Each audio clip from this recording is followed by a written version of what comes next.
I'm not sure if it can be seen. Let's say week of October 10th. I write my lists based and I group them on coursework. This may seem too simple. Sobrang simple nitong bagay ito. But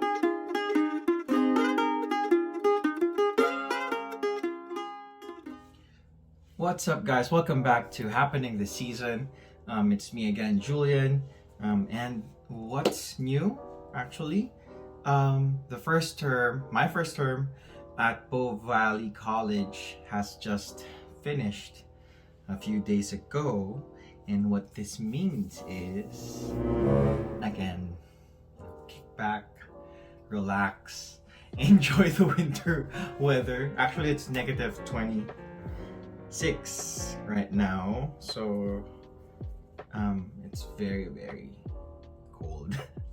No, but I wanted to share some study tips for you.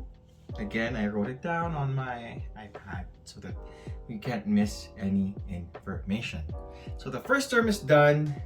Glad to say that I managed to get good grades. And I want to share with you how you can possibly manage adjusting to life as an international student. So, syempre, we put in some advice as well on productivity that helped me deal with the adjusting to studying again. Because the last time that I studied in a university or an academic setting was 2009. All right, so let's go. First tip for you, or the first thing would be to plan out your goals, even if you're still in your country of origin, or when you arrive here in Canada. It's important to think about what your schedule will look like, meaning you have to plan out your courses related to your whole program, what degree you're taking. Look at how many units is required to be a full-time student. Reason being that you need to have a full-time student status if you want to have a part-time job over at Canada. At the same time, you should also look at your courses and plan what to take based on what plays to your strengths. So for example, sa akin, for me, I come from a marketing background. I spent 13 years in the corporate world, and knowing myself, knowing my strengths, I knew that I would be certain courses would be easier for me to tackle. That's why for my first semester here in Bow Valley College in Calgary, I was very purposive in getting from my 4 courses, I got 3 subjects or 3 courses that I knew I would have an easier time with, and then another course which I predicted would be challenging for me. And tama nga, it was very challenging for me because I'm not that strong with mathematics or concepts that deal with a lot of calculations and equations. So I had basically 3 management related courses because I'm taking up business administration, planning to major in marketing at Bow Valley College. So I had introduction to HR, marketing, business communication, and then microeconomics. So it was a very conscious plan on my part na that's the 4 courses I picked. And for my upcoming term during the winter times, I picked the same way. I planned it out the same way. I'm getting 4 courses again, 3 of which are management, which is organizational behavior, introductions to organizations and sustainability, management, and then I'm getting macroeconomics as my challenging subject. Reason being that since I know that these 3 other courses were easier or gonna be easier for me, I can focus more time and have and spend more effort on the 4th course that I'm taking for that term. And aligned with that or related to that is to be conscious of your own goals. So really know your goals. For me, it's not naman that I'm grade conscious. It's just that when me and my wife decided to go to Canada when we were still in the Philippines, I knew that I wanted to target high grades, straight A's if possible. Why? It's a couple of things, but here in Canada, we want to, most of us, most international students are here to start over, start over a new life.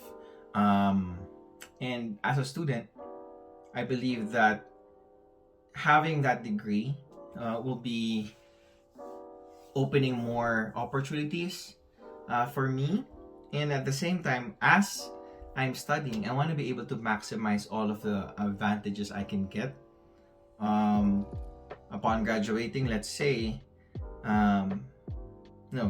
job markets are always competitive naman wherever you are. And I want to have all of the advantages I can have. So in this case, as a student, what can I work towards? It would be getting higher grades to separate me off from, or to, have some distinction between potential candidates in the future if I'm applying for a job. So if you're one of my, classmates at napapanood mo to, that's one of the reasons why I am very participative in class and why I spend the extra effort to try and get A's or A pluses. Okay, so next tip would be to check your course outline. So I'm not sure if this is applicable to all other colleges or universities in Canada, but for Bow Valley College, at the start of the semester, day 1 or day 2 of your classes, you will have access to your whole course outline, in which each chapter, each topic, and each test or quiz is already mapped out in a document. You can read it in a table form vertically. Tapos you also see when or which week and month, which month and week it is slated or targeted to happen. It's important to check your course outline so that you can plan your schedule. If you are planning to work part-time, if you are already working part-time before your school starts, or even if you have a spouse or a partner who's working, or if you're like me, you have freelance work and you have kids to watch over, knowing when you have to save specific dates for commitments to your family, commitments to your work, commitments to your academic journey is very, very important. So what I actually do is that I make use of a planner like this one. So we got this from one of the thrift stores. It's called My Awesome Week Planner. Wait, it's already written now. So so I use this planner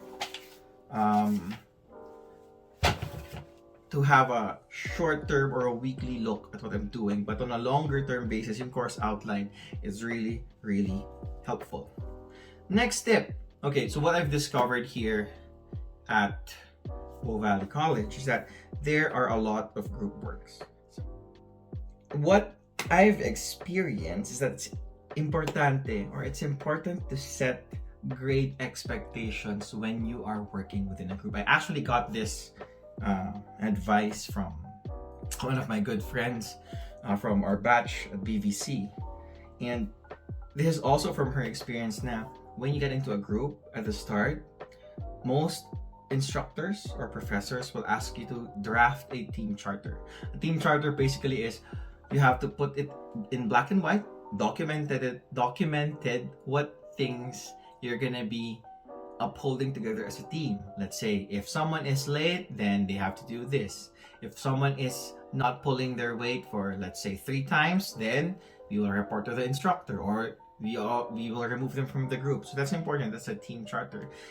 But what I initially said was it's important to set grade expectations. Take it from me. It's quite challenging when there are, let's say, 4 of you in a group or 3 of you in a group, and you want to aim for the highest possible grade that you can. Another group member is okay to just pass, and the other member doesn't really care. So your group dynamics will be quite challenging, because you never one scenario could be that the one who wants to get the highest grade possible is doing bulk of the work. So there's inequity, there's inequality. Mahirap yun as a student. So if possible, set everyone's expectations regarding grades when you do group works. And group works, at least at BVC, comprise a big chunk of your grades. Okay, next tip would be to set a study system. Okay, not just a schedule. A schedule is part of that. But I have several tips for you on how I set up my study system. So number one would be involved an introspection dito. It's important for you to find your energy pockets within the day. What do I mean? So this concept came to me when I was still working in corporate. Kasi I would function, my brain would function in different pockets of the day. In the morning, and then my brain would die noontime, and then become alive again or revive itself again 4 p.m. or 3 p.m. onwards. So knowing that, this is how my normal school day would look like. So I actually enrolled for courses that fit my energy pocket schedule. At Bow Valley College for the first term, all of my classes were from 8 a.m. until 11 a.m. only. That was Mondays through Thursdays of the week. So, given that yung brain ko, yung mind ko functions best in the morning, I would be showing up to school, my mind very receptive to information. 11 o'clock I would leave, would likely be falling asleep through transit as I commute kasi it's around lunchtime. Then when I get home, we'd have lunch with my wife, our kids. Then I'd sleep to recharge, and then I'd wake up around 2:30, and then I'd have coffee. I'd have merienda or snacks, afternoon snacks. Merienda is a Filipino term, or maybe a Spanish term, I'm not sure. Then study or do my homeworks 3 or 4 onwards. So that's the usual study schedule for me based on my energy pockets. Second tip in the study system would be prioritizing in advance. So given that you already have your course outline, you already know what major events are going to be coming up for school. So prioritizing in advance. If you know that you have 2 exams coming up, and exam course A or subject A is easier for you versus subject B, what I would do and what I actually did, I spent more time studying. I spent 3 days studying for subject B and just about 2-3 hours studying and making notes for subject A. It's because I knew what to pour my efforts into studying, and prioritizing based on your energy levels is also important. What do I mean? If you know you have lower energy for that specific time, but you want to be productive for school, when that happens to me, what I usually do is I tackle the courses, the assignments or tasks that require parang lower mental energy for me. I'm a writer. I write freelance. So when I have lower mental energy, I do my business communication coursework because it's easier for me to write. I can just write stream of consciousness, review, revise, edit. That's how I would do it. But if I had higher, more left in the tank, so to speak, I would review my, let's say, economics coursework. So that was tip number 2, prioritizing in advance. Tip number 3 for a study, for your study system, is to practice some type of productivity hack. For me, it was the Pomodoro technique. There's a website that I actually use. I'll post it in the captions below, or probably also screenshot it or put the URL somewhere here. I don't know where it is. Pero the Pomodoro technique means it's basically a clock system in which you spend 20 or 25 minutes of deep focus into a task, which you just zero in on what you're supposed to do, and then the alarm will go off, and you will spend 5 or 10 minutes to stand up, get yourself out of your study area or your work area, and do things for 5 minutes that are not related to your task. This is so your brain can decompress, relax, have a breather. It's called the Pomodoro technique. And another tip that I have would be trying to accomplish most things ahead of time. When the term started at BVC, I already was ahead 2 weeks into the coursework. For 3 out of 4 of my courses. Kasi the online quizzes or the online homeworks were already open. So I would answer those already. So bakit? So I would have more work already in the bank. And if things came up that had required more of my time, let's say even things outside of school, then I would have more free time to attend to those matters. So that's how I structure my system of study. I also have smaller things that I do, like making a list. Very important for me to make lists, like this one, but for this blog. But so I'm not sure if it can be seen. Let's say week of October 10th. I write my lists based and I group them on coursework. This may seem too simple. Sobrang simple nitong bagay ito. But, it's proven that the act of crossing things out, or in my case, highlighting things in green, because green is my favorite color, really helps you build that sense of accomplishment that you're going towards your goal, which is completing your coursework. So, I would write things down. I would prioritize in descending order. Ano yung importante muna? What's important first? And then go through it. And then I would choose what to do based on my energy level. So if I had more energy, more time, I would do economics. If I had less time, if I were less willing or have less energy left, I would do the easier course works for me. Next tip, how can you manage stress? It's stressful. To be frank, it's quite stressful to be a student again, especially if you have been you spent a long time away from studying, and you spent a long time working. I'm 35 right now, and it's been 13, 14, 15 years ago since I graduated from college. And initially I had some anxieties to starting again as a student, but there are things that I did or that happened that I was able to manage my stress levels. So number one, sobrang these can be like trite or like very gasgas na or very tired suggestions or cliche suggestions, but really find a hobby that will take your mental load off from school. Like it could be anything. I have a lot of hobbies actually. I'm a heavy gamer. I have video game materials here right beside where I work. I also read a lot. I read a lot of fiction. I read a lot of poetry. Other hobbies. Maybe you can even pick up a hobby here in Canada. There are a lot of sites to see here in Calgary. So sometimes I would take the kids out. Or when my wife doesn't have work, we would go out. So find a hobby. It's really important to get your mind to focus on something else that is more fun than schoolwork. Take breaks. It's very important to take breaks sometimes, even if...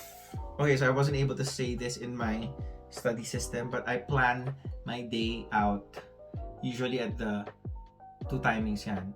Usually at the night before the next day, or during the morning of the day itself. So I plan out per hour. Can I show you something that will be a good example? Okay, so this is my schedule for December 1. I plan out per hour based on this digital planner. Sometimes I do it here. The sad thing is I can't show you any example kasi natapon ko na. I threw na the other pages. But anyway, oops. So I plan out per hour what I need to do for the day, so I'm structured. Hindi ako malilihis, or I won't deviate away from what I have to do. But take breaks. Like, still be fluid in the way you structure your day, but it's important for you to take breaks. So what do I do when I'm studying here in this office room? We set up for studying. I go to my kids, I watch them, I play with them. I go to my wife, I talk with her. We drink coffee, we eat. So it's important to take breaks. Another tip would be find friends. So I was very fortunate enough to find good friends I got close with at BVC. The reason being that most of the people I became friends with share similar background to me, in the sense that we're here, for a reason. And I'll get to that. And the similar na you're here as an international student, but you already have working experience. You left your comfort zone. You left your established life behind. So it's important, and it's very helpful to have friends who you can have, who you can share with the problems or trials you're facing, and they in turn can share their challenges with you. Tapos you can, help each other feel better, lift each other up, kumbaga. And it's very surprising for me that I found a few people I can, trust to understand the challenges that we face. Yung sa mga kaibigan ko yun, maraming salamat. You know who you are. And one of the things is also to manage your stress levels. But everything feels very overwhelming. Sometimes you want to quit, and it's real. Sometimes I would read on the Philippine Facebook Student Canada group na they just want to go home because it's hard. And I won't lie to you, that thought has crossed my mind a few times, and I never thought it would. Kasi I thought initially things would be, easy peasy. But it can and it will happen, kasi it's a big transition, uprooting, going to a very, very cold country. Beautiful but cold country. So it's important to go back to your reason for being here, reason for doing these things. If your reason, for example, is upskilling, more power to you. If your reason is for your family, more power to you. If your reason is because you really want to get away from your country, more power to you. It's really important to go back to your reasons for placing yourself back on the academic journey. And another tip, or the last tip I have for managing stress, would be try to get yourself involved in a community. For me, I got myself involved in the school at Bow Valley College. I ran for student leadership positions, and thankfully I won, because majority of the people who voted put their trust in me. So now I'm serving as the counselor for our School of Business as a course, and I was also elected as a board member for Bow Valley College. And the reason being, if you know me from the channel, and if you know me personally here in Canada, especially to my batchmates at BVC, I'm a very helpful dude. I try to help out a lot, giving out information. That's one of the reasons why I ran for student leadership positions. At the same time, I really missed working in an organizational setting, and having and being involved in the school community actually helps me balance things out. Na hindi lahat ng work mode goes to studying. So those are the things that I do to manage stress. I find a hobby. I do my hobbies. Take breaks. Go back to your reason for being here. Find friends and get involved in a community. So 5 tips to manage stress. Maybe I can dive deeper into some other stuff. If you have any, or if you have any questions on how to manage being an international student, or the exact journey, please comment below or message me on Facebook if you want. I'm always trying to answer all comments and all DMs about things, but so far that is my international student journey after the first term. Yeah, so that's about it. That's for what's happening this season. And yeah, you caught me. I had more time to shoot because school's out. So yeah, and so please, if you haven't already yet, like, subscribe, and hit the post notifications on. We don't even post that much anymore, but we're always glad to help, always glad to share our journey as international students. And that's about it. Julian, out.